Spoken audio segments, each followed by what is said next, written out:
द्वापर देखूं कृष्ण की रीति, धर्मनी परखूं नीति अनीति। अर्जुन कहे तिन दया दृढ़ावा, दया दृढ़ाई पुनि घात करावा। गीता पाठ के अर्थ बतलावा, पुनि पाछे बहु पाप लगावा। बंधु घात कर दोष लगावा, पंडो कहें बहु काल सतावा। और ऐसा ही इसने महाभारत के युद्ध में किया। पहले तो अर्जुन को कह दिया कि तू युद्ध कर, तुझे कोई पाप नहीं लगेगा, तेरे दोनों हाथों में लड्डू हैं। मर गया तो स्वर्ग का राज भोगेगा, युद्ध में जीत गए तो हस्तिनापुर का राज भोगोगे। और मरने के बाद में उनको हिमालय में जाके कहा कि वहां जाकर अपना शरीर छोड़ दो तपस्या करके, नहीं तो नरक में जाओगे।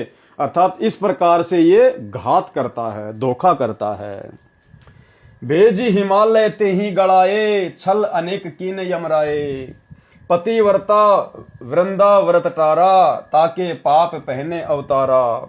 बलिते सोछल कीन बहुता, पुण्य नसाए कीन अगजूता। इसी प्रकार इसने राजा बलि के साथ में भी धोखा किया।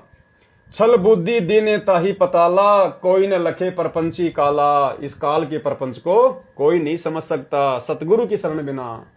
52 स्वरूप होए प्रथम दिखाए, पृथ्वी लीन पुणे सवती कराए। सवस्ती कराई तबे प्रकटाना, दीर्घ रूप देखी बलि भय माना। तीनी पग तीनू पुर भयहू, आधा पाव नपदान न दीहूं। देहूं पुराय नप आधा पाऊं, तो नहीं तव पुण्य प्रभाव न साऊं। तेही कारण पीठ जग दीन्या, अंधा जीव छल प्रगट न चीन्या। तबले पीठ नपै तेही दीन्या, हरि ले ताही पता ले कीन्या। ये छल जीव देख नहीं चीन्या, कहे मुक्ति हरि हमको कीन्या। और हरिश्चंद्र का सुन लेखा, धर्मदास चित करो विवेका। सौरक के धोखे नरक के जाही, जीव अचेत यम छल चीने नाही। पांडव सम की कृष्ण को प्यारे, सोले नरक में डारे। अब भाई और बहनों देखो, बहुत सारी जो चौपाइयां हैं, जो वाणियां हैं, जो शब्द हैं, क्योंकि भाई परमात्मा तो परमात्मा है। अब परमेश्वर के विचारों को, परमेश्वर के शब्दों को भला आप और हमारे जैसे 2 कोटि के जीव ज्यों का त्यों थोड़ा ना समझ सकते हैं। तो दास ने परमात्मा से अर्ज की थी, जब कबीर सागर के सरलार्थ के ऊपर वीडियो बनाना शुरू किया, तो दास ने परमात्मा से अर्ज की, आंखों में आंसू भर के गुरुदेव भगवान से दास ने प्रार्थना की थी कि हे गुरुदेव भगवान, यदि आप उचित समझें परमात्मा, यदि आपकी मेहर हो जाए तो परमात्मा कुछ एक वाणियां, कुछ एक चौपाइयां परमेश्वर दास को समझ में नहीं आती हैं। परमात्मा यदि आप दया बख्श दें मेरे मालिक, तो परमात्मा आपकी अच्छे से महिमा हो जाएगी। बाकी हमारा कोई मान बढ़ाई का चक्कर नहीं है। आप जी अंतर्यामी हो, जानी जान हो परमात्मा, आपसे कुछ भी छुपा हुआ नहीं है। तो पूज्य गुरुदेव भगवान ने दास से कहा, कहने का मतलब है कि दास को परमात्मा ने अंदर से प्रेरणा की और दास के अंदर परमात्मा ने विचार दिए कि भाई अगर सारी वाणियां अगर तेरे समझ में आने लग गई और यदि तू अच्छी प्रकार से हर वाणियों का खुलासा करने लग गया, तो बेटा बाकी जो तेरे भगत भाई बहन है ना, वो भी तेरी तरह 2 कोटि के जीव हैं। ठीक है, तेरे मन में किसी प्रकार का कोई छल कपट नहीं है, कोई मान बढ़ाई की चाहत नहीं है, तू कोई पब्लिसिटी के लिए सब कुछ नहीं करता है, अपने आत्म कल्याण के लिए करता है और मेरी गैर हाजिरी में अपना शिष्य धर्म निभाते हुए सब कुछ कर रहा है। लेकिन बेटा तेरी तरह जो तेरे अन्य जो भगत भाई बहन हैं, सबको तो समान रूप से सतगुरु की पहचान नहीं होती ना, सबको तो नाम लेते ही इतना ज्ञान नहीं होता ना।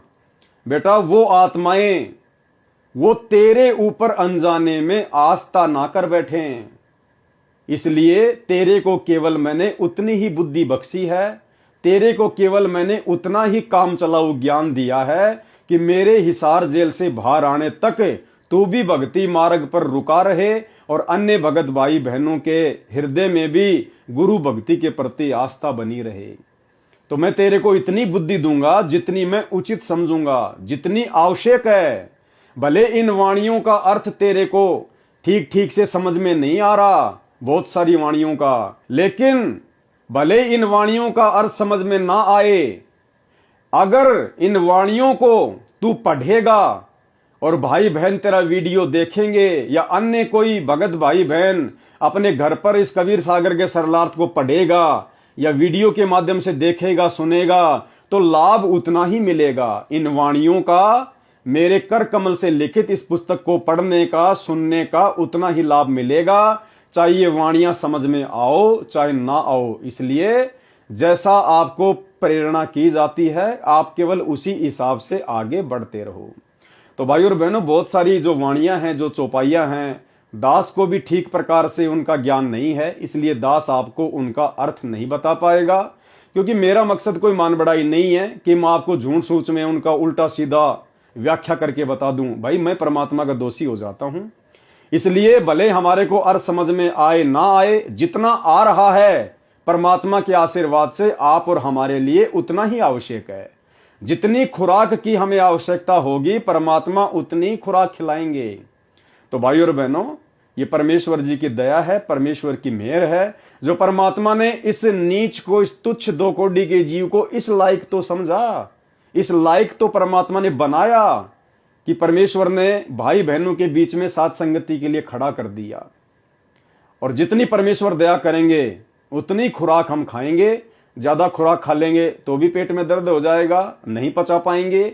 इसलिए परमेश्वर जो काम करता है वो अपने हिसाब से करता है। तो जैसी परमेश्वर की दया होगी दास उसी हिसाब से परमेश्वर के कर कमलों से लिखित इस पवित्र ग्रंथ को पढ़ता रहेगा। जहां जहां मालिक दया करेंगे अर्थ समझाता रहेगा।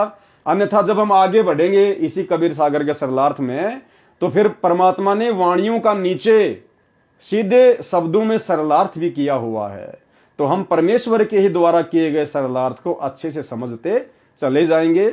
और इसके अलावा भाई और बहनों, इस पवित्र कबीर सागर के सरलार्थ में आगे जब हम बढ़ेंगे 3-4 वीडियो के आगे, तो परमेश्वर ने बहुत ही गहरे गहरे रहस्य, बहुत सारी शंकाएं जो हो सकता अभी भी भाई बहनों को सतगुरुदेव भगवान के प्रति मन में हो सकती हैं, उनके परमात्मा होने के विषय में, या उन्होंने शादी क्यों की, उन्होंने बेटा बेटी क्यों पैदा किए, बहुत सारी बातें, इन सभी बातों का खुलासा परमाणु के साथ आगे इसी कबीर सागर के सरलार्थ में वीडियो के माध्यम से होगा। तो आगे क्या कहा फिर परमात्मा ने, ज्ञान प्रकाश पेज नंबर 25, यति सती त्यागी भय हूं सब कह गाल बिगुचन लय हूं। जितने भी बड़े बड़े यति हुए हैं, जो सती हुई हैं, जो त्यागी और बैरागी महात्मा हुए हैं, उन सब को काल ने अपने जाल में फंसा के रखा है। परमात्मा कहते हैं ना कि गोरख से ज्ञानी घने सुखदेव जति जहान, सीता सी बहु भारिया पर संत दूर अस्तान। सो बैकुंठ चाहत नर प्राणी ये यम छल बिरले पहचानी। जस जो कर्म करे संसारा, जो संसार में जैसा कर्म करेगा तस भुगते 84 धारा। मानुष जन्म बड़े पुण्य होई सो मानुष तन जात बिगोई। ये मनुष्य जन्म बड़े पुण्य से मिलता है, बड़े भाग से मिलता है, और बिना सच्चे नाम की भक्ति के इस मनुष्य जन्म को भी बर्बाद कर दिया जाता है। नाम बिना नहीं छूटे कालू, बिना सच्चे नाम के इस काल से नहीं छूट सकते। बार बार यम नरक ही घालू, बार बार ये यमराज हमारे को नरक में ठोकता है। नरक निवारण नाम जो आही, नरक से मुक्ति प्राप्त करने का जो नाम है, सुर नर मुनि जन जानत कोई नाही। सुर यानी देवता, नर यानी जो बड़े बड़े ऋषि मुनि साधु संत महात्मा हैं, वो भी नहीं जान पाए, नहीं जानते। ताते यम फिर भटकावे, जिस कारण से बार बार वो काल के जाल में ही भटकते रहते हैं। नाना योनिन में काल सतावे। बिरले सार शब्द पहचाने, कोई बिरले ही होते हैं जो सार शब्द को पहचान पाते हैं। सतगुरु मिले सतनाम समाने, कोई बिरले ही होते हैं जो सार शब्द को पहचान पाते हैं, क्योंकि सार शब्द स्वयं सतगुरु ही होता है।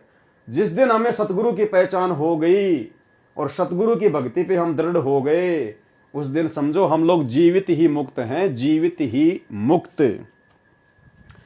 ऐसे परमेश्वर ने धर्मदास जी को काल के जाल से छुड़वाने के लिए कई झटके दिए। अब दीक्षा देने का प्रकरण पढ़ें। अब आगे धर्मदास जी को किस प्रकार से परमात्मा दीक्षा देंगे उसका प्रकरण है।